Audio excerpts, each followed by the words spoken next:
Hello everyone, एक बार फिर से आप सभी का स्वागत है। आज मैं यहाँ पे कंजक्शन से रिलेटेड कई ऐसे शब्द आपके सामने रिप्रेजेंट करने जा रहा हूँ जो शायद ये सारे शब्द आपको बड़े बड़े या तो कॉम्प्लेक्स सेंटेंसेस को बनाने में आपकी मदद करेगा। कई बार स्टूडेंट्स ये कंप्लेन करते हैं या तो ये रिक्वेस्ट करते हैं कि सर हमें कोई ऐसे जुगाड़ दो या तो ग्रामेटिकली हमारे कॉन्सेप्ट को कुछ इस तरह बिल्ड करो कि हम भी लंबे लंबे और कॉम्प्लेक्स सेंटेंसेस को कंस्ट्रक्ट कर लें। यदि आप इस तरह की प्रॉब्लम को जूझते हुए आप यहाँ तक पहुंचे हैं तो आपने बिल्कुल सही वीडियो को क्लिक किया। बस वीडियो के एंड तक बने रहिए और यदि आपने वीडियो को लाइक नहीं किया है तो वीडियो को लाइक करें और मेरे चैनल में नए हैं तो चैनल को सब्सक्राइब करें। मैं यहाँ पे कुछ ऐसे कंजक्शन या तो कुछ ऐसे वर्ड्स जिन शब्दों को आप सेंटेंस कनेक्टर भी बोल दीजिए जिसके मदद से आप बड़े बड़े सेंटेंसेस को बड़े आसानी से बना सकते हैं। अब उन सारे शब्दों में से यहाँ पे जो सबसे पहला शब्द है वो है आइदर और। हिंदी में इसका मीनिंग पे गौर करोगे तो इसका मतलब होता है या तो या फिर। कई बार ऐसे भी बोलते हैं कि यार या तो श्याम या तो फिर राम ही पढ़ेगा।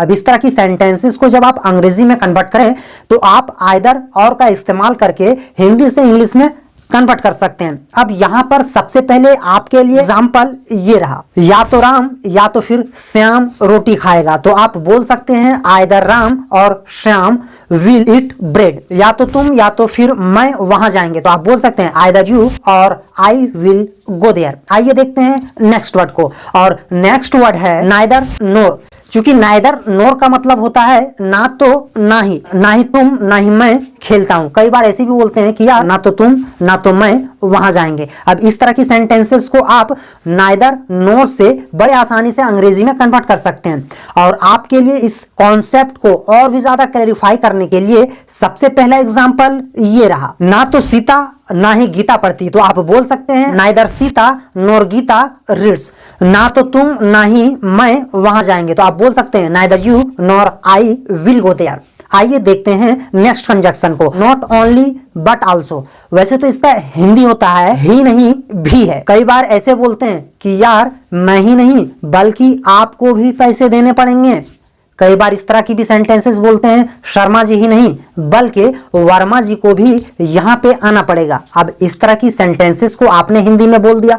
यदि आप इसे अंग्रेजी में कन्वर्ट करेंगे तो आप नॉट ओनली बट आल्सो का इस्तेमाल कर सकते हैं। जैसे मुझे ही नहीं तुम्हें भी पैसे देने पड़ेंगे तो आप बोल सकते हैं not only I but also you will have to pay money. Next example है राम ही नहीं लक्ष्मण भी जंगल गया। तो not only Ram but also Lakshman went to forest. हमारे दिमाग में एक छोटा सा कॉन्सेप्ट है, इस कॉन्सेप्ट को आप भी बड़ी बेहतरीन तरीके से अपने दिमाग में फिक्स कर लो। क्योंकि कई बार जब हम अपनी राइटिंग स्किल को जब कभी भी किसी के सामने डिस्प्ले करना होता है या तो हम जब कभी भी लिखें और ग्रामेटिकली एक ही मिस्टेक को बार बार दोहराते हैं तो मिस्टेक हमारे लिए एक कमजोरी बन जाता है। मिस्टेक को दूर करके अपनी स्किल को और भी बेहतरीन तरीके से बनाने के लिए आप इस कॉन्सेप्ट को हमेशा के लिए अपने दिमाग में याद कर लें। और ये कॉन्सेप्ट ये है कि जब कभी भी before after unless until as long as far as और एज सोन एज और यहां तक इफ यदि सेंटेंस में आए इन शब्दों के बाद आपको फ्यूचर टेंस का इस्तेमाल नहीं करना है। और यदि आप फ्यूचर टेंस का इस्तेमाल करते हैं इन शब्दों के बाद या तो इन कंजक्शन के बाद तो आप ग्रामेटिकली गलत सेंटेंसेस को लिखते हैं। अब यहां पर देखिए, यहां पर जो हमने बिफोर लिया इस कंजक्शन से मैं एक दो एग्जाम्पल आपके सामने पेश करता हूं। यहां पर सबसे पहला एग्जाम्पल है आपके बोलने से पहले मैं बोल दूंगा। तो आप बोल सकते हैं I will speak before you speak. आपके खाने से पहले मैं खा लूंगा, I will eat before you eat. अब आप देख सकते हैं कि हमने इन दोनों सेंटेंसेस में बिफोर के बाद जो टेंस का प्रयोग किया है ये प्रेजेंट इंडेफिनिट टेंस है। यहां पर नेक्स्ट वर्ड है अनलेस। अनलेस का मतलब जब तक नहीं, और इसी का एक और जुड़वा वर्ड बोल सकते हैं अनटिल। अनटिल का मतलब भी जब तक नहीं, लेकिन इन दोनों के यूज में माइनर डिफरेंस है और इस डिफरेंस को ही समझना है ताकि आपकी ग्रामेटिकल कॉन्सेप्ट और भी ज्यादा बिल्ड हो सके। अब यहां पर देखिए अनलेस का मतलब भी जब तक नहीं, पर जब कभी भी सेंटेंसेस में शर्त या तो किसी कंडीशन का बोध हो तो आप अनलेस का इस्तेमाल कर सकते हैं। पर कई बार हमें ऐसे सेंटेंसेस मिल जाते हैं या तो कई बार हम ऐसे सेंटेंसेस बोलते हैं जिसमें जब तक नहीं ये तो होता है पर सर वहां पे टाइम का बोध हो तब आप वहां पे अनटिल का अनलेस का यूज ना करके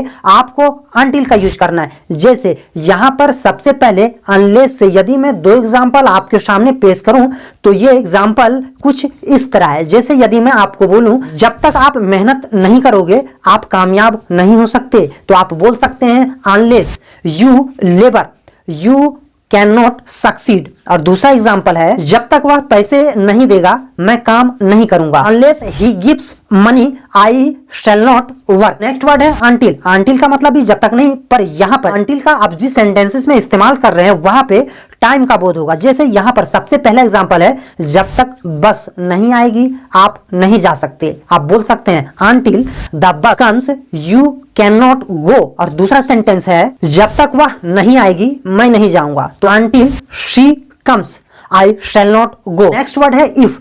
इफ का मतलब यदि और अगर। और यहां पर भी आपको ध्यान देना है कि जब कभी भी आप इफ का इस्तेमाल कर रहे हैं तो आपको इफ के बाद फ्यूचर टेंस का इस्तेमाल नहीं करना। इस कंजक्शन से दो एग्जाम्पल लेते हुए इस कॉन्सेप्ट को और भी ज्यादा क्लियर करेंगे। यहां पर सबसे पहला एग्जाम्पल है, यदि आप सुनोगे तो आपको समझ में आएगा, तो if you listen you will understand. दूसरा सेंटेंस है यदि आप पढ़ोगे तो आप आगे जाओगे। If you read you will go ahead. As long as. As long as का मतलब जब तक। कई बार ऐसे बोलते हैं जब तक वह आएगा मैं यहाँ बैठूंगा, जब तक टीचर आएंगे मैं होमवर्क बनाऊंगा। अब इस तरह की सेंटेंसेस को जब आप अंग्रेजी में कन्वर्ट करें तो आप एज लॉन्ग एज का इस्तेमाल कर सकते हैं। यहाँ पर सबसे पहला एग्जाम्पल ये रहा, जब तक वह आएगा मैं पढ़ूंगा, तो आप बोल सकते हैं as long as he comes I shall study. और दूसरा सेंटेंस है जब तक वह पढ़ेगा मैं लिखूंगा। As long as he reads I shall write. As long as he reads I shall write. As soon as. As soon as का मतलब ज्यों ही या जैसे ही। कई बार इस तरह की सेंटेंसेस आपने बोलचाल के दौरान में सुना होगा कि ज्यों ही मैं स्टेशन पहुंचा ट्रेन आ गई। अब इस तरह की सेंटेंसेस को जब आप अंग्रेजी में कन्वर्ट करें तो आप एज सोन एज का इस्तेमाल कर सकते हैं। जैसे सबसे पहला एग्जांपल ये रहा, ज्यों ही मैं गुड़गांव पहुंचा रोशनी रोने लगी। As soon as I arrived Gurgaon Roshni began to cry. ज्यों ही राम अयोध्या पहुंचे सभी लोग खुश हो गए। Soon as Ram arrived Ayodhya all people became happy. आइए देखते हैं नेक्स्ट कंजक्शन को। और यहाँ पे नेक्स्ट कंजक्शन है एज फार एज।